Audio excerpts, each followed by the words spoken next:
Welcome back in. We're now joined by Liberty Women's Basketball head coach Carey Green. Coach, championship Sunday didn't quite go the way that you wanted it to. You played a good, well, let's just say a great Florida Gulf Coast team as far as mid-majors go. Probably going to be something around a 9 or a 10 seed in the NCAA tournament. And they pose so many problems because they got a lot of young ladies that can drive to the basket, score layups, get out in transition, but then everybody on the court, everybody on the bench, and even the custodian will shoot a three-pointer. They just are a unique offense. It's almost like an NBA-style offense. Yeah, they're unique. They're hard to prepare for. And I don't think they really prepare very much for you. They do their thing. And that is to pressure you on the defensive end, try to disrupt your offense as they transition as fast as they can and look for open shots. And they turn the ball over very few times during the game because they're going to take a quick shot. And that philosophy is paid off. Quick shots, even though if they're ugly shots, or at least they're shots and have opportunities to score, but they really move the ball very, very well. I think they probably don't get the credit for how they pass the ball. And yes, they all shoot the three very well. They penetrate to the basket and be able to break your defense down and then find the open shooter. And they knocked it down today. Really caused a lot of issues for us from a defensive perspective. We thought that we would be much, much better, but they were sharp today and knocked their three-pointers down. In fact, everybody on their team that shot a three-pointer scored a three-pointer today, and several of them was 100% from three-point range. And it's difficult to defend that and stop the penetration to the basket. From your side, offensively, there were some flashes where points kind of came in bunches, but then there were also some times where turnovers kind of were an issue. And like you were saying, you can't score if you turn the ball over, and you'd rather have a bad shot than a turnover. Is it about Florida Gulf Coast and what they do, or is it more about just the speed of the game gets you out of your comfort zone? Well, I think those are the same thing. They want to speed you up, get you out of your comfort zone, and you make decisions there that you're not used to making at that rate of speed, and that challenges you to make the right decision. And what I saw a lot today was we did have runs. We were consistent at point time, but when we become inconsistent, we started going over the top with our passes, which gives defense time to react, and also defense is usually standing up anyway. And I know a couple of times we just threw the ball out of bounds over our offensive teammates, or allowing the defense to react to a lob. And that's not always the best read. In fact, what we teach is on the perimeter, you need to move the ball with chest pass. And as you feed the post, you need to drop it on the floor. Why that philosophy? Because if you drop it on the floor or make that bounce pass, it's at everybody's feet. A ball that's kicked is going to be reset. Also, when a ball hits the floor, it comes up, and the post player can catch that ball and take it straight into their shot going up, instead of redirect it and get it in the shooting pocket. And that didn't happen enough today. Too many times we were trying to go over the top. And you have Bell, who is their taller ball player, and she's going to be standing straight up. So we're trying to go over the top of her or throw it by her when we ought to be dropping it at her feet. But overall, they shot the ball much better than us, and without really getting too complex. The game is pretty simple. You need to shoot good percentages. They did, and we were a little bit inconsistent. We need to play an A game, and I felt like they sped us up on the offensive end, and we just never got in sync there with a consistent. Even though as we closed out, we won the fourth quarter, but our deficit was so far, it didn't really change the outcome of the game. I guess one game shouldn't diminish all the accomplishments of a season, considering what everybody's had to go through. You talk about, when you guys got started up, it was 3 weeks after when the season was supposed to start up because everything got pushed back. A couple games got called off and you had to try to find replacements. And then even in the ASUN, there were weeks that Wednesday, Thursday, you didn't know if you were playing that weekend or if you were going to have a bye week. And if you had a bye week, could you pick up a team that was looking for a game too? There were just so many crazy things to have to deal with this year, and to be able to come out of that with a 19-win season. I know you'd love to have been able to get one more, but still an outstanding season. Yeah, there were so many disruptions. 2 byes. Now you would think, hey, 2 byes, that's pretty good. You get to rest, but it threw you off rhythm. We had some players. We had one player, unfortunately, got COVID and got COVID twice.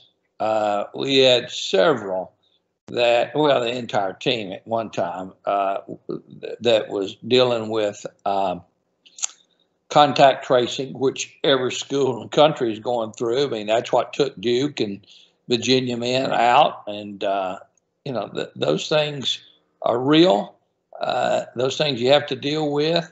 One of our players was in contact tracing 3 times. So that's 30 days that they are dealing with it. And these girls, our program, we were trying to be as safe. We were safe. It just, it's real. I say it's real because not too many people know this. I almost lost my brother last week to COVID. He had spent 5 days in the hospital.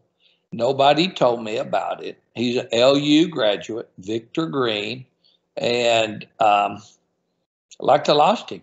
I found out 2 days ago, and he is currently still on oxygen, and it's really impacted his liver and his kidneys, and he's at home now, so he feels like, that he's dodged this bullet, but it's still having a huge impact on him. And as much and strong as these student athletes are, the issues are real. And if you can get that vaccine, let's get that vaccine as soon as possible and see if we can dodge that bullet and put COVID in his place and go ahead and live a life that is not disrupted by COVID. But yes, I mean, back to your original question, 19 wins with what these young ladies have gone through, the disruptions in their life. And I've got to say, I've got the best coaching staff in the country. And that begins with our basketball operations. Sarah Baruda, just everything goes as smooth as possible. Solomon Tatt, our strength training coach, and obviously our academic coach, Dan Lumpkin. He does a wonderful job. And we got the new girl on the block, Jasmine Charles, and she is doing a wonderful job with our communication, our videoing, and setting up our conversations. And of course, the 3 amigos, the ones that are on the floor, Alexis Sherrard took over when I just couldn't even be there. I'm not even in practice. We're having conversations, and he did a wonderful job along with Andy Bloodworth and Katie Matera. I can't say how much I appreciate them and how well they stepped up and filled in the gaps. And I think there's no question our staff become closer and more focused and helping these young ladies and seeing them develop and grow. And what's cool, they can do it over again. I mean, that's unreal. We call them super seniors or super freshmen. They just get that year to redevelop or continue to develop. I mean, come on, let's just pick on one. Let's pick Bella Samuda, all freshman team.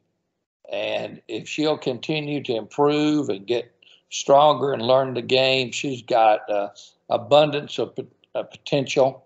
And we'll work with her.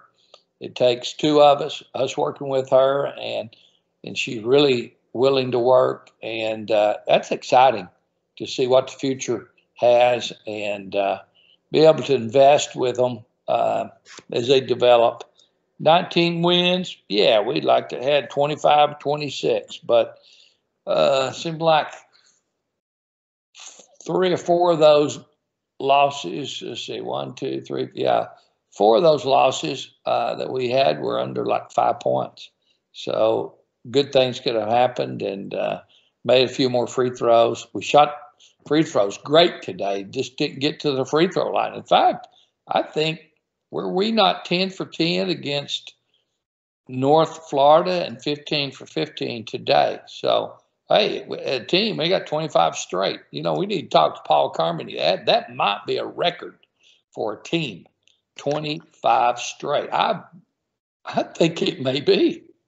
I'd be pretty surprised if it was. I know the 15 of 15 was a record for one game as a team. And I think previous to that, it was something like 18 of 19 because it goes by percentage. But, yeah, that's a pretty impressive outcome. I'm going to throw one more name at you real quick. Laura Mancuso. The athletic trainers have had to turn into germ specialists, virus specialists, you know, things that they never expected to have in their training and have so much extra responsibility that's not normally in their plate. Yeah, there's no doubt. MVP, that she's our MVP. She gets the blue star. She gets the gold medal. She kept us glued together, you know, and she was tough on us. There's times that we didn't like her. That's true. You cannot tell a player who wants to play, who feels exactly the strongest ever, you know, that you're out. I mean, they're ready to fight her. I'm ready to fight her. But she was right, you know, and she is anybody that deserves a raise or a gold medal or whatever. Laura Mancuso deserves that. And she has a few that student assistants there has helped her as well. But she coordinated it with Scott and Chris Casola, Scott Sorensen, and you know, our medical staff is just great. And from a personal perspective, with my recovery off my knee, you know, she is helping me in rehab as well. And I'm probably her worst patient, and she's doing a great job. Coach, I'm going to finish up with one last thing. During the press conference, you kind of alluded to this a little bit too, the super seniors and the extra year of eligibility.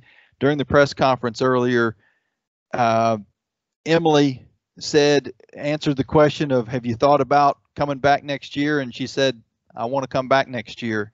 And you seem to be the happiest person in the room when she said that. Well, you know, we just lost.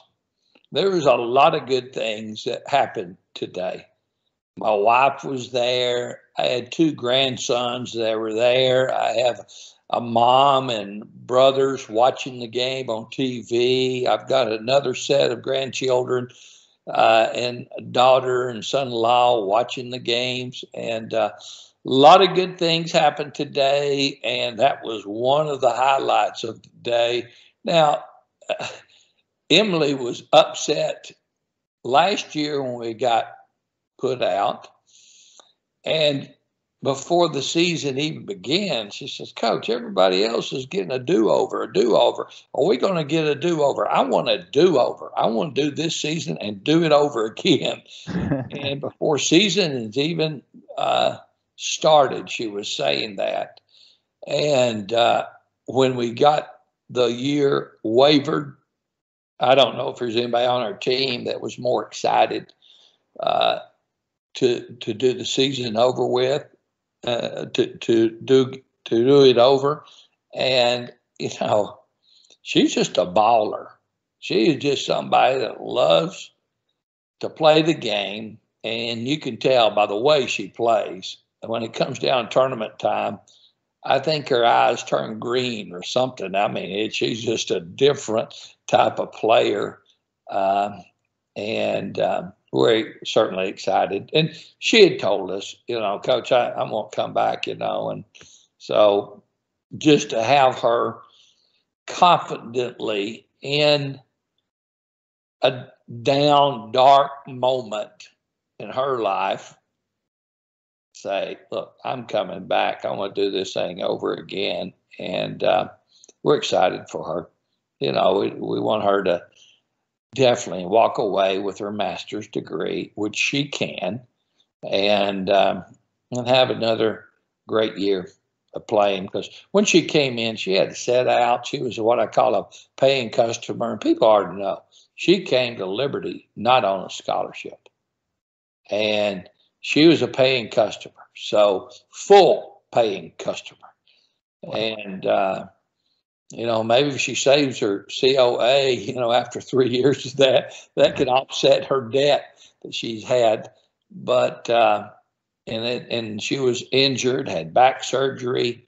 So I think she is, at this point in time in her career, is looking forward to the fruits of her labor going into another year. And we're certainly glad to have her back and her leadership and her maturity. And again, we want her, as she's already had some great memories that she will keep, but get a championship and walk away with a degree and use that degree to impact, to be a champion for Christ outside of basketball and moving on. Well, Coach, hopefully you'll get a couple more positive decisions and everybody will be back and you'll have a pretty good recruiting class coming in and keep that momentum rolling into next year. Yeah, we've got one that's been ineligible, sitting and really working hard. Jordan Bailey is going to surprise a lot of people. And we have a great recruiting class that's coming in, and they're just waiting for their opportunities, and we're excited to work with them as well. You're going to have 2 basketballs next year. Yeah, we may have to play Florida Gulf Coast style and just run platoons and stuff like that. It's going to be interesting and certainly rewarding, and I don't think we're going to step back. If anything, we'll continue to improve. Coach, we appreciate your time. Congratulations on a great season. Thank you. Praise the Lord. Go Flames. That was Coach Carey Green, Liberty Lady Flames basketball. We'll be back with more right after this.